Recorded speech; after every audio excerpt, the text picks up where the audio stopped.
আসসালামু আলাইকুম রহমতুল্লাহ। Hello guys, আশা করি সবাই ভালো আছেন, সুস্থ আছেন। আমার উনাইসা কবির সাফার এই পেজে আমার ছোট মেয়ে এটা খুলেছে, কিন্তু আমার ছোট মেয়েটা ভিডিও করতে চায় না। তাই বাধ্য হয়ে আমি ভিডিও ক্যামেরা হাতে তুলে নিলাম।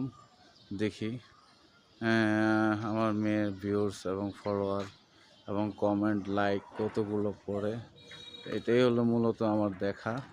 ঠিক আছে, তো আমার ছোট বাচ্চাটা করতে চায় না। এই যে একটা মালটা গাছ, এটা হলো সবেদা গাছ। আকাশ সুন্দরভাবে ডাকতেছে। ঠিক আছে, তো দেখেন আজ আকাশের পরিবেশটা দেখেন। আর আকাশের পরিবেশের সাথে সাথে পুরো আকাশ দেখা যাচ্ছে। এইটা ভাই রিসমেন্টের বিল্ডিং আর বিল্ডিং, বিল্ডিং আর বিল্ডিং।